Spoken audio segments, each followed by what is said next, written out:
Indira Ampio, Miss France 2023, se confie dans une interview ce 4 mai sur ses nombreux déplacements et sa technique pour éviter les mains baladeuses lors de ses apparitions publiques.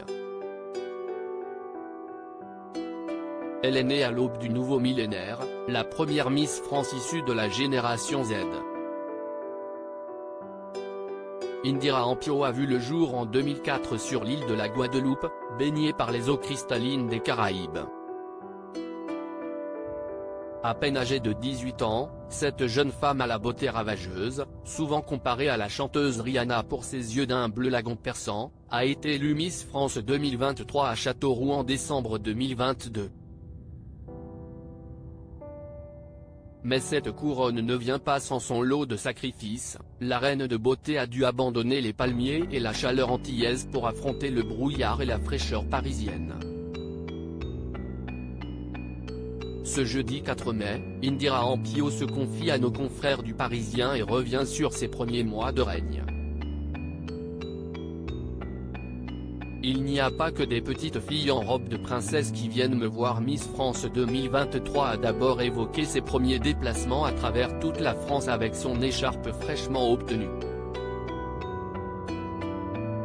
C'est un marathon mais j'aime bien car je suis super active.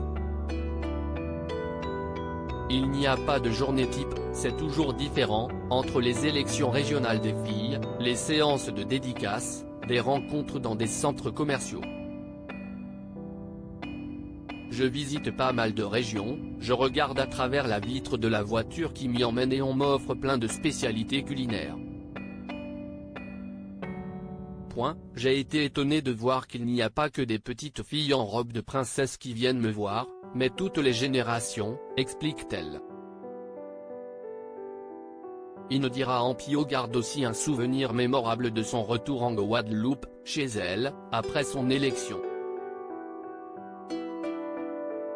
Il faut mettre les mains dans le dos, comme cela, on est tranquille, cela repousse les gens. J'ai adoré retourner en Guadeloupe, il y a eu un grand défilé dans les rues, avec mes deux oncles sur des cas qui ouvraient la voie.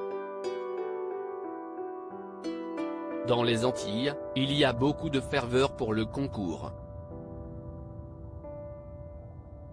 Cela fait vraiment partie de notre identité, de notre fierté, souligne la reine de beauté qui est hélas aussi victime de mains baladeuses. Mais Indira Ampio sait désormais comment se protéger. C'est Diane Lair, Miss France 2022, note de la rédaction, qui m'a donné la technique. Il faut mettre les mains dans le dos, comme cela, on est tranquille, cela repousse les gens. Lors de la visite des stands de la route du Rhum avant que je ne sois élu, j'ai pris une photo avec un monsieur qui m'a mis la main dans le dos. Sauf que le dos, en théorie, c'était un peu plus haut. Bref, c'était une main aux fesses. Certains n'ont pas de limite, ils ont l'impression qu'on leur appartient. Avec la technique de Diane, je me protège. Pour le reste, je n'ai pas précisément de règles à suivre, l'équipe me fait confiance. Après évidemment, il faut juste être poli, conclut-elle sur le sujet. À lire aussi je n'étais jamais montée sur des skis, Indira Ampio, Miss France, partage des photos de sa semaine d'intégration incroyable.